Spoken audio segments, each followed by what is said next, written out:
Oh,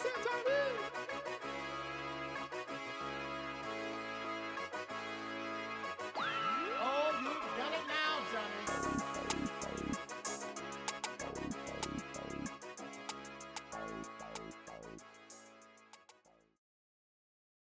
Welcome to the breakdown with Jay and Nell, where we'll discuss all of your NFL and NBA news. Tap in if you want to get to the breakdown.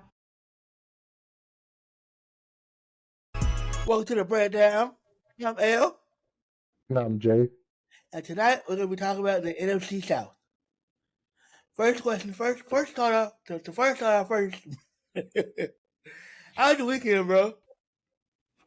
My week was good until Michael News broke out. And it turned pretty bad.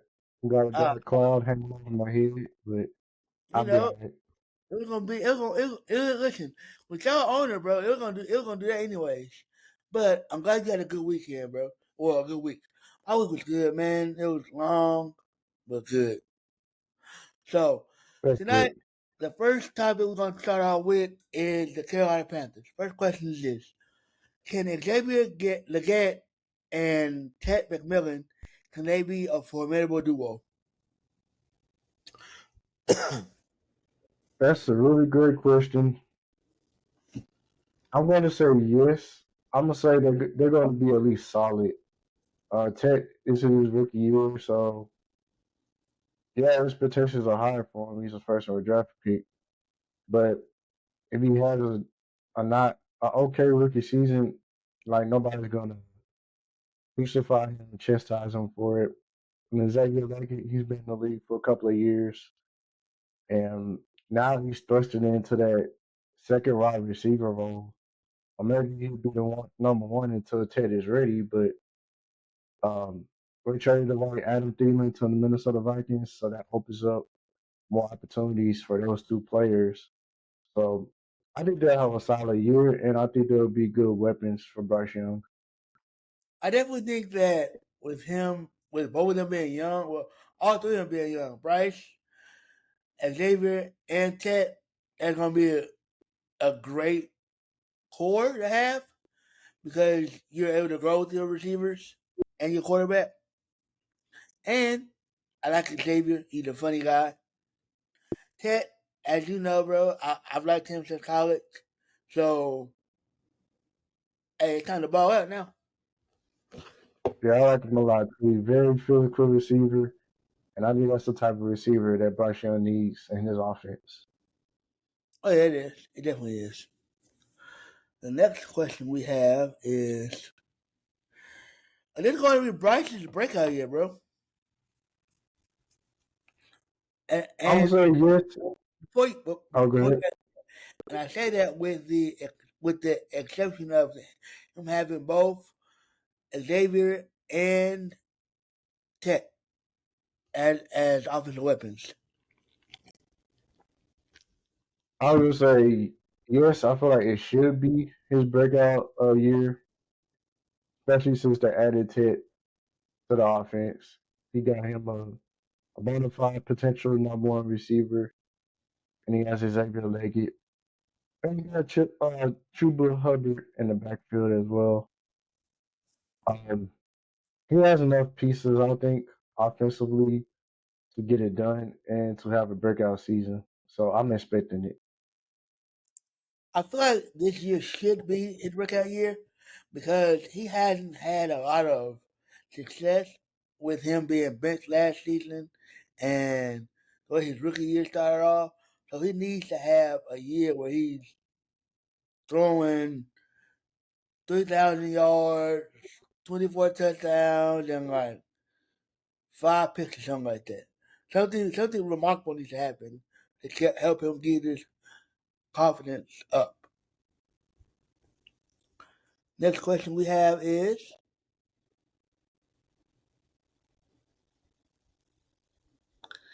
can Ted be one of the top rookies in this year?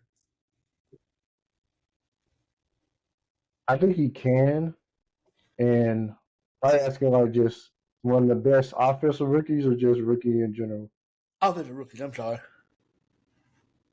Yeah, I think he has some potential. I think he can be the best offensive rookie. I think he can win offensive rookie of the year. It Mhm. just all depends on Bryce Young's play. If Bryce Young comes out and just firing all the cylinders and building that chemistry with him, then his chances of winning offensive rookie of the year are high. Also, the only competitor I feel like offensively that can win offensive rookie of the year is Ashton Genty. I think Mhm. it's Genty and McMillan. Those are my favorites to win offensive rookie of the year. I also think he can as well. He's a big enough, strong enough to get it, and I think that with everybody else that's in that was of the top picks, aside from say Cam Ward and Travis Hunter, I think and Ashton Genty, he has the best odds to get it. Although Jackson Dart was a good quarterback, I don't think he's gonna sniff the the offensive rookie of the year award. I don't know, especially since Russell Wilson's the starter. They had to take for Russell Wilson and Jameis Winston again injured, or if they just look so poorly um, at the starting QB position for them to make that switch to Dart. So the final question I have is: can the Carolina Panthers have a better record this year than what they had last year? Meaning, at the end of the season in the draft come around, are they going to have another top pick, or do they have enough weapons to not be in the top 10? I think they're still going to be in the top 10 in the draft. They won 5 games last year. I would see them improving off of that. Maybe win an extra game, maybe win 6 games this year, but Mm-hmm. there's still a lot of question marks with this team. And even though they have a fairly easy schedule, one of the easiest schedules in the NFL, I feel like they lack experience and veteran leadership on that team.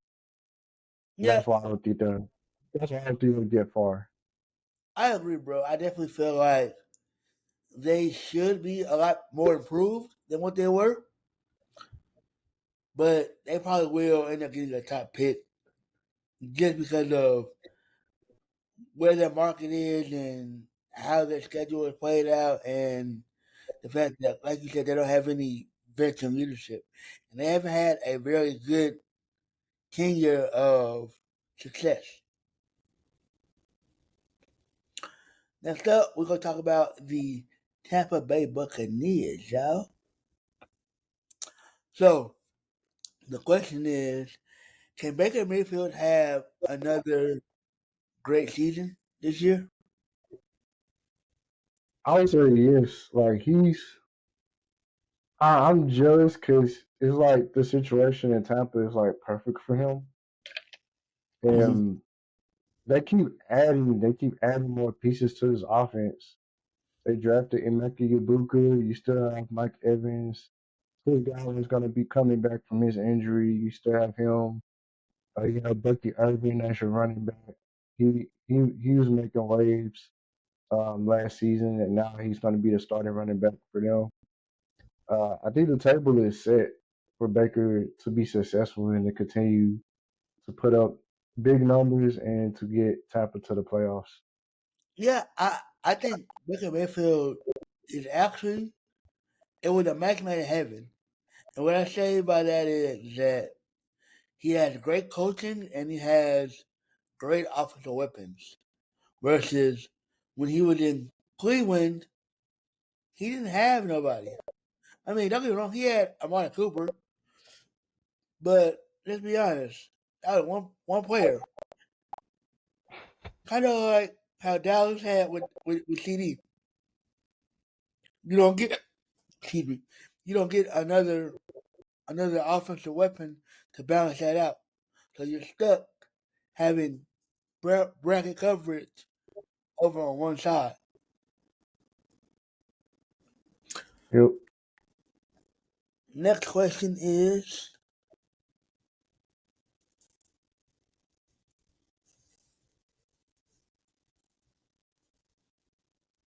So, will Mike Evans have another stellar year this year?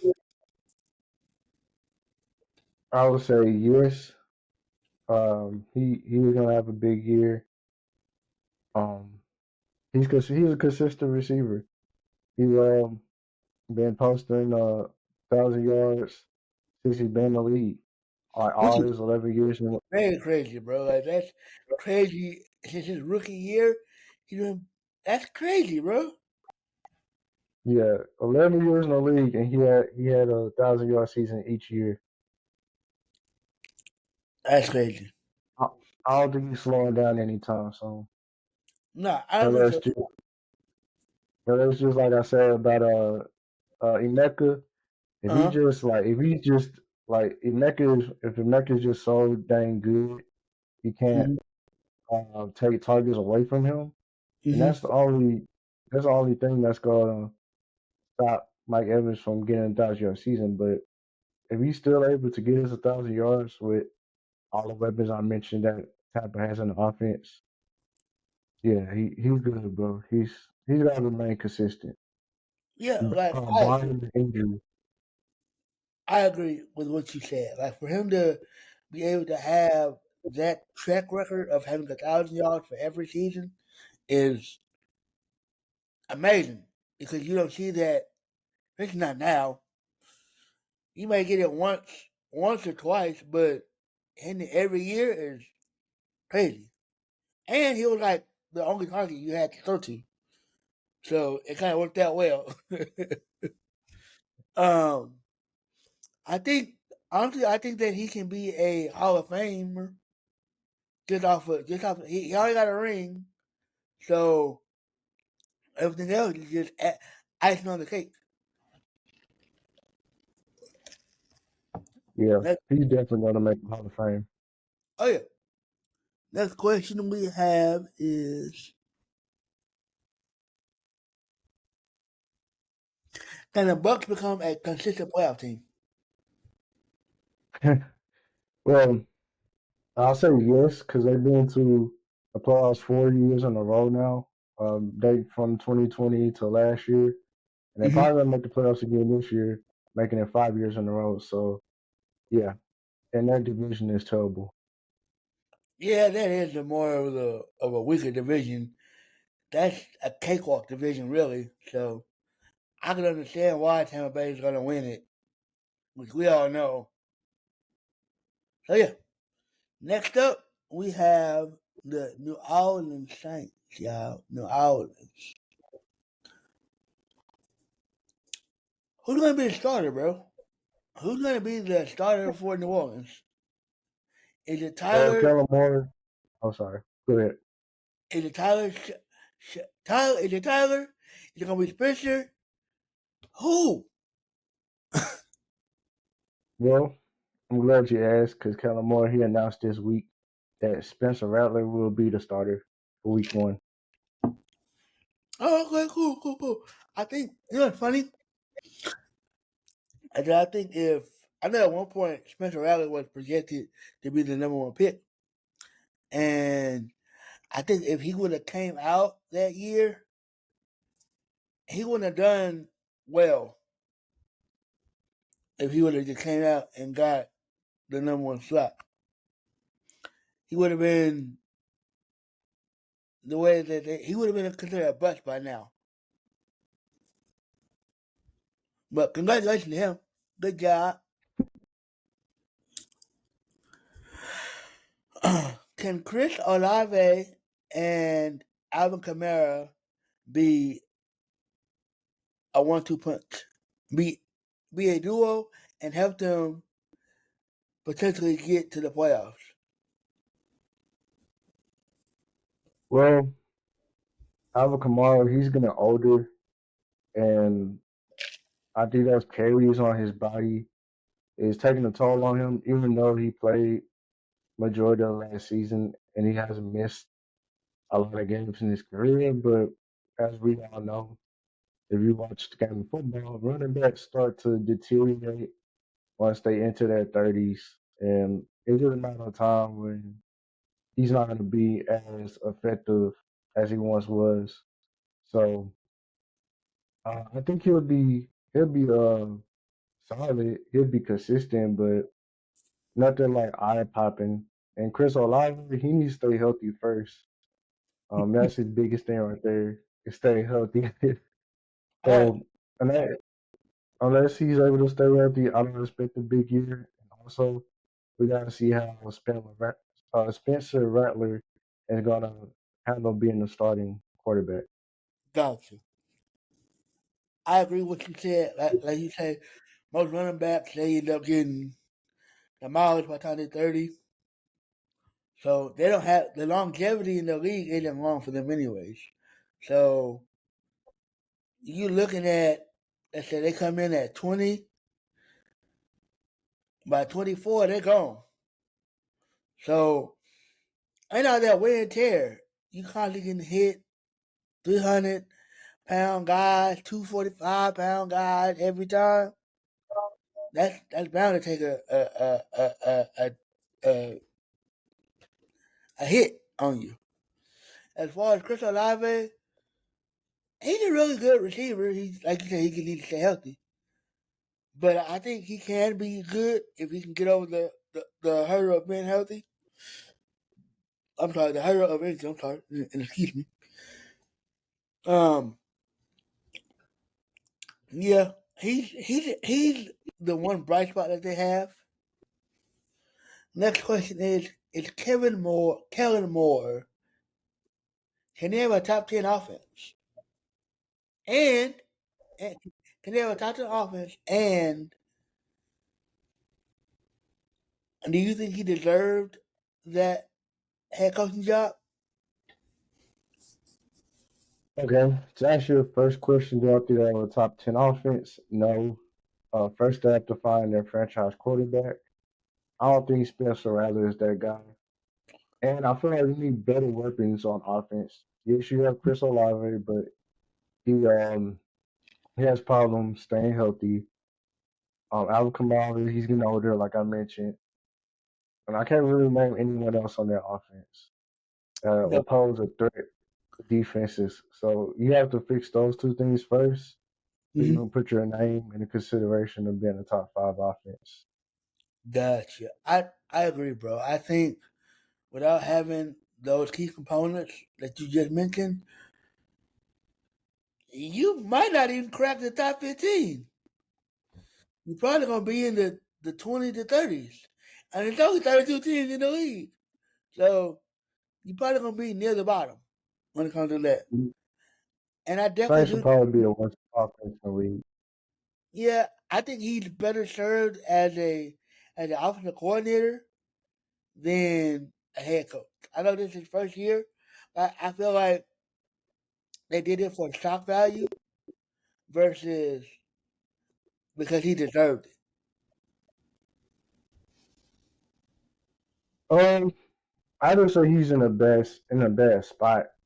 Um, yeah, going into your first year of head coaching, this is a bad spot to be in.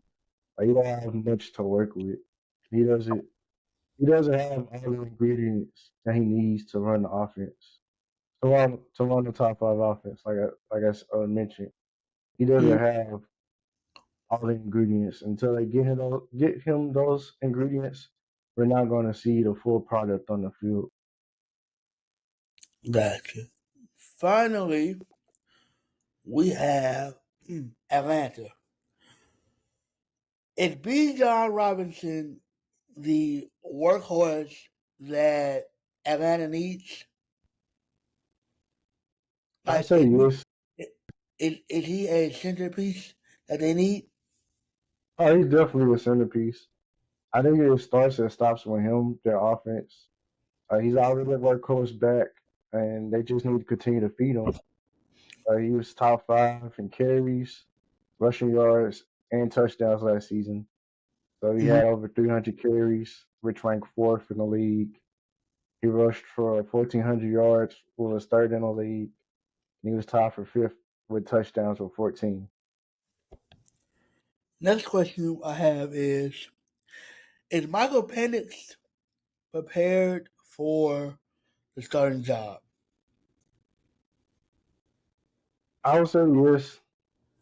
They did a great. Atlanta did a great job by letting him play the last 5 games, and they was trying to make a run to win the playoffs and to win that division. Once they realized Kirk Cousins was it was it for them, and it took them so long for them to figure that out.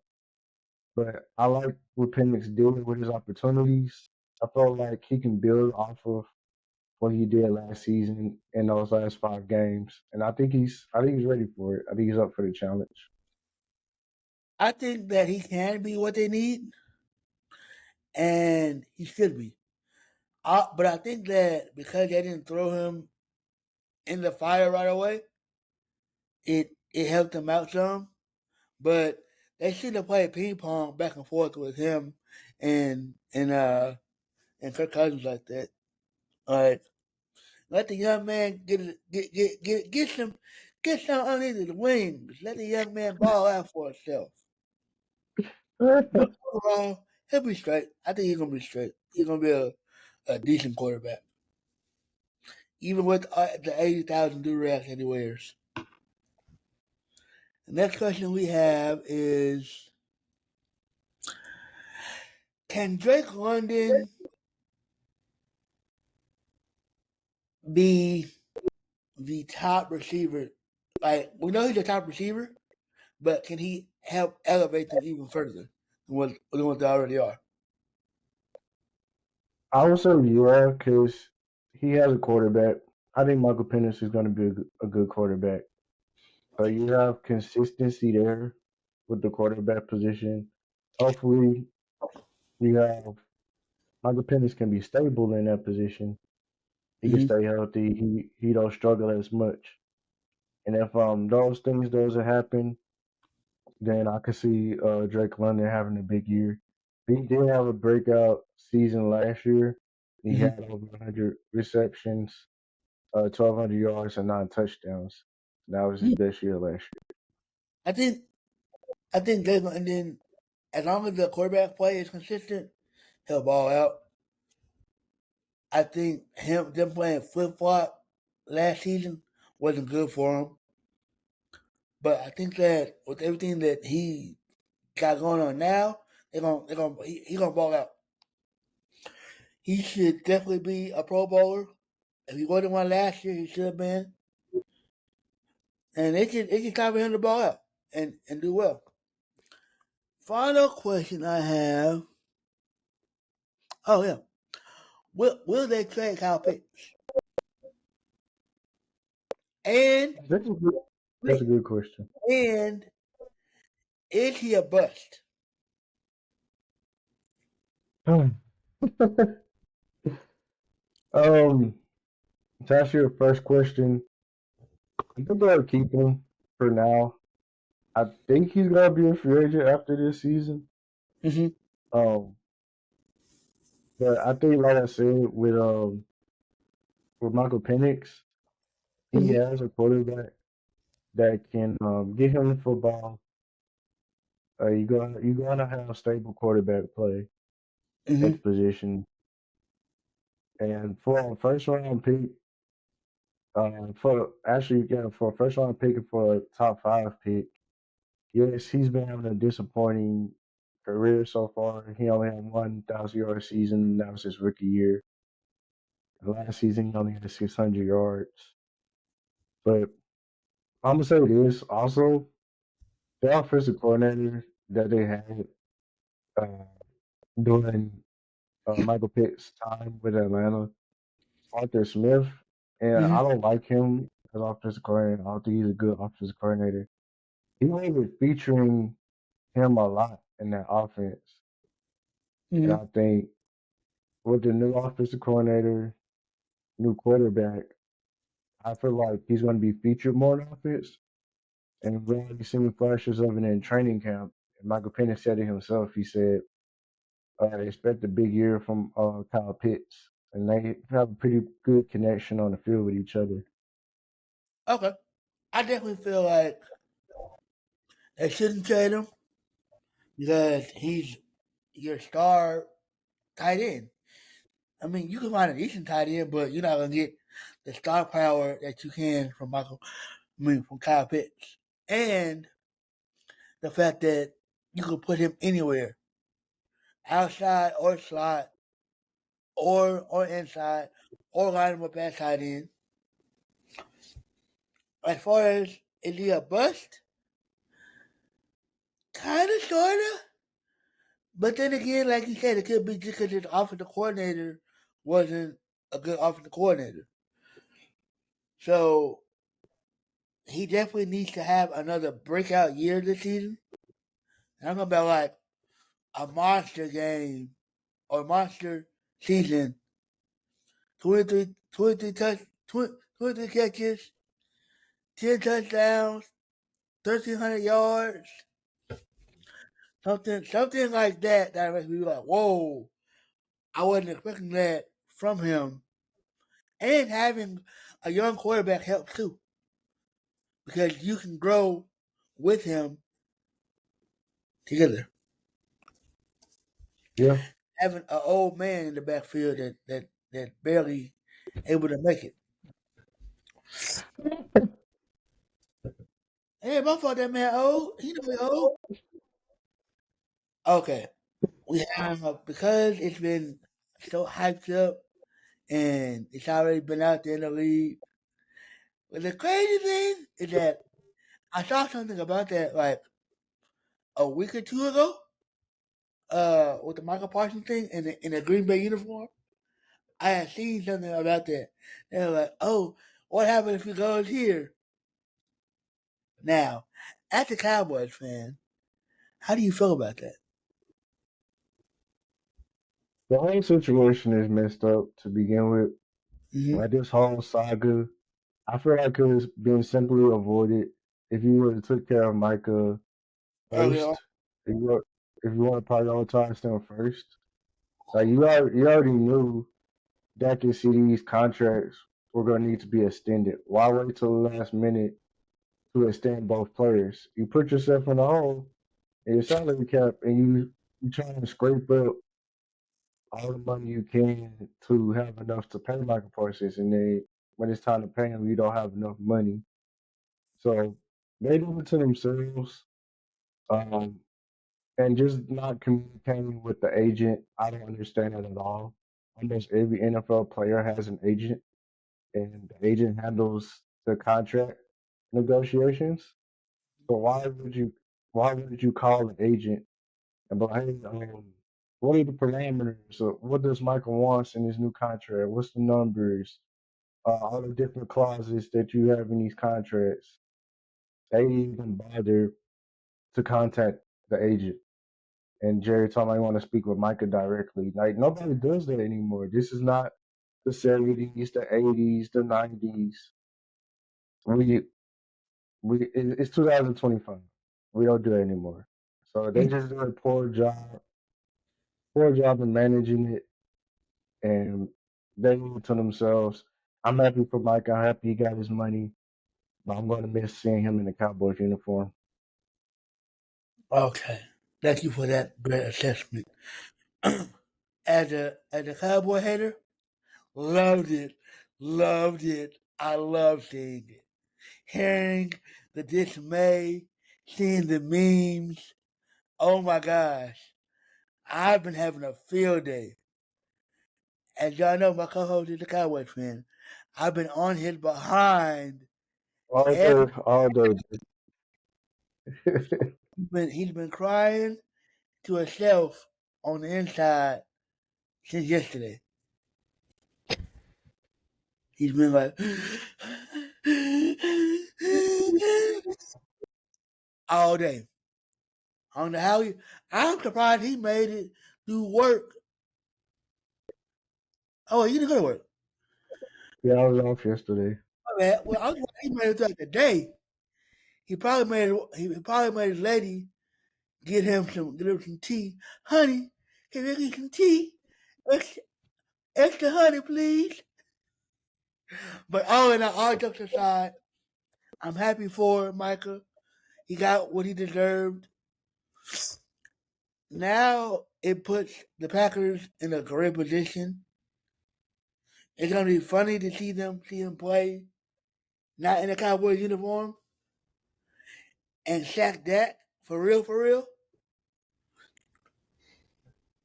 But overall, man, that is Jerry Jones being Jerry Jones, man. Like, no matter how you put it, he always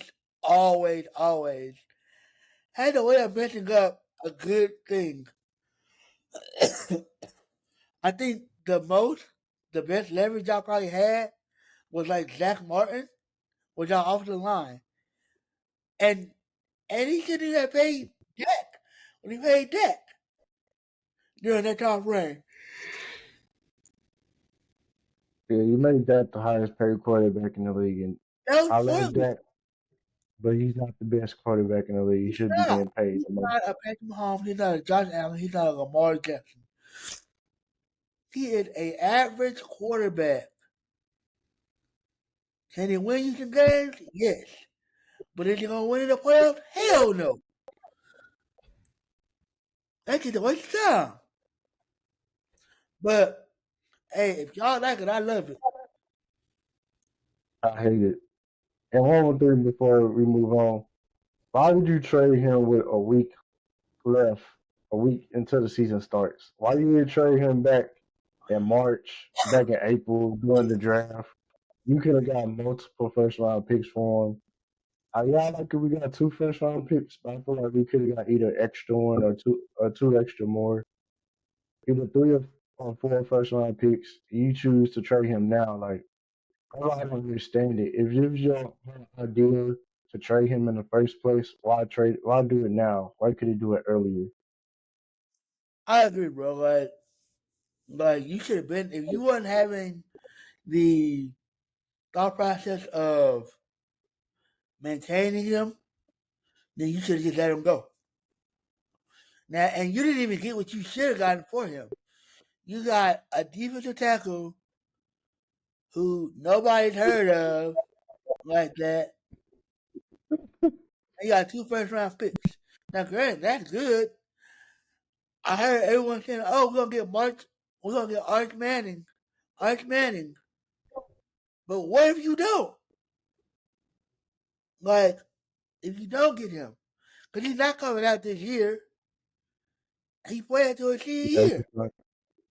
yeah, You still not gonna get him. So now you gotta start yeah, all the way back over. You had the opportunity. You did all of that when you had the Marcus Winter. He left, and it took y'all all this time to find another one. You find him, and he had great statistical seasons. But you don't. When it comes down to it, when you could have got him for cheap, you allow him to walk away. Well, you traded him away, but you still allow him to walk away instead of helping him, or at least talk to the agent. That's his job. I get paid to help my client make more money. yeah. Like this, it just doesn't make sense. It's gonna go down as one of the worst trades ever. Well, Michael, he's a generational talent. You don't trade that away, and he's your best defensive player. You don't trade that away. So I seen a meme the other day, and I got a question for you. So what's worse? Is it worse or is the Luka trade worse?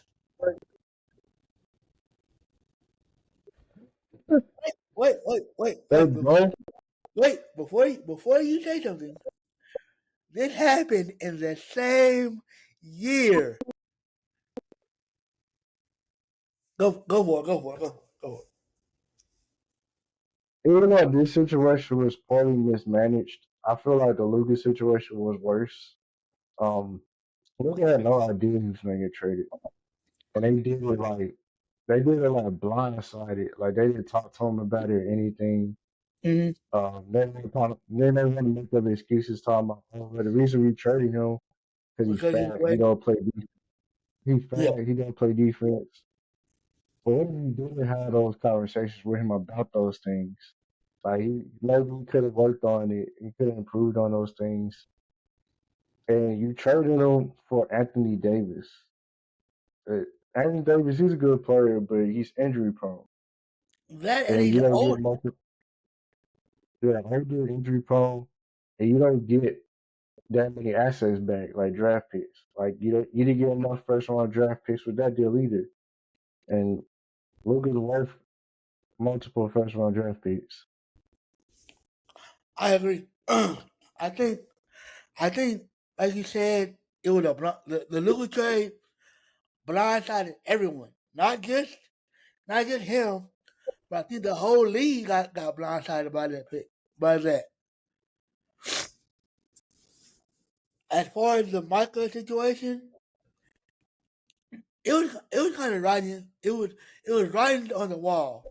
When I say that, I mean it in the sense of he's always kind of done weird little things like this to our players. So you kind of knew eventually he was gonna get somebody was gonna leave, whether it was gonna be Demar. Uh, what's that man's name? Jet. What's his name? Michael J. Jones. Yeah, yeah. Well, it was gonna be Michael Parsons, CD Lamb. Somebody was gonna leave. One of the star players was gonna leave because Jerry doesn't take into consideration of, hey, let me pay now, cheaper later. He likes to wait and make it worse on himself and his organization and the fans. As Cowboy fans, I know y'all hate Jerry Jones. Like, Oh yeah, with a as, passion. as a football fan, I don't like Jerry Jones. As a businessman, I love him. Yeah, no I think, doubt. He's like the best businessman in the world. We the most valuable sports franchise in the league, and we haven't been to a Super Bowl in over 30 years. Like that's crazy that you're able to give accomplish him that. To be able yeah, to be the most valuable sports franchise, and you haven't won the championship in 30 years. yeah, that says a lot.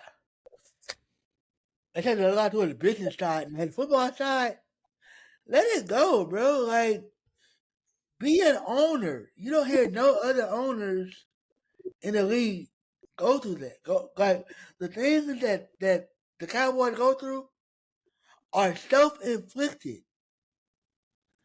It's not like, oh, we don't have this and we get this and we gonna trade it away. It'd be like, oh, because so and so don't want to do what I want them to do, then we're gonna let them go. You Yeah, can't be the owner, GM, and coach. You got too many hats, man. Put one of them hats up or give it to somebody else. I feel like the Cowboys, and I may get flack for this, but I don't care. I feel like the Cowboys are being run like slavery. Like it's like if you don't do it my way, you out of here. Or if you talk back to me, you out of there. And that's I feel like the relationship between the front office and Mike Parsons was going sour. Because Mike Parsons, like you said, all the other players they could have left. They're like, Yeah, I'm not dealing with this. I'm out of here. And I think Micah forced himself out of Dallas because he was being upfront with Jerry. uh-huh. He was speaking his mind. He was telling Jerry how he felt. He like he wanted to stand for these games with the negotiations. So Mm-hmm. I think Micah kind of already knew he already had his foot out the door, and you could tell by the body language. How he was on the sideline on the trainer's table asleep. How he was Yeah, just sitting there practices, not participating. man, It was like he and didn't want to be there. Like he was and trying hard for his teammates, but in reality, he did not want to be yeah, and I saw those pictures of him being on the table, and him being in walking around the sideline and all like that on practice. and it gave you the sense of I don't want to be here. Like I appreciate you for drafting me and all of that good stuff, but I am not a Cowboy any longer. It was good getting drafted. You know, yay, I got to play for a team I wanted to play for, but I clearly am not a priority to you. So because I'm not a priority to you, I'd rather be placed somewhere that's going to give me at least the option to be a priority. You don't even look at me as an option of it. If my name ain't Jack, then you don't want me. Yeah, Jim Carrey's situation, but I wish him the best. I'm still gonna be rooting for him. He's still gonna be one of my favorite players to watch in the league, even though he don't have to start inside his helmet. And go win the Super Bowl because you're not Oh, gonna that's win the Super Bowl worse. with the Cowboys. You're not gonna win the Super Bowl with the Cowboys. So go and get your ring, bro. I feel like Green Bay is better equipped to win the Super Bowl in a couple of years than the Cowboys anyway. So go get your ring. So, Jay, is there anything else we need to discuss? You feel like we need to talk about? Is there anything else you want to discuss? No, just appreciate y'all supporting us, following us on all our social media accounts, showing us love. We up to 1,200 followers on TikTok, and we're Oh, closing in. And we're closing in on 2,000 followers on Instagram. We're sitting at 1,600, 1,700. So let's build that up as well. Check out the YouTube channel, subscribe if you're not already subscribed. We're going to keep dropping fire content, and we got one division left to cover before the season starts. And I'm excited for the season, even though we trade away Micah. I'm still a Cowboys fan. It takes everything out of me, but I have to watch the games. Uh, I you got thought this trade would do it for me. I thought this trade would be like, oh, this is it for me, but no, I can't do it. I bleed blue, so I have to. you been saying that for But 20 some odd years. You ain't live yet. They like they got a love hate relationship. You know what I realized was that the Cowboys and Cowboy fans are toxic. Y'all are toxic. Y'all hey, are, speak for yourself. and they get no better. But thank y'all for y'all continued support, man. We love y'all. Check out our live shows every Wednesday at the After Grown Folks. Fire content over there too. You can check that out on Facebook at 8 p.m. Central Time. And thank y'all for continuing rocking with us. We love y'all. We do the best we can with this, and we're gonna keep dropping this fire content. See you Yeah, we guys later. love y'all. We'll see y'all in the next one. Bye.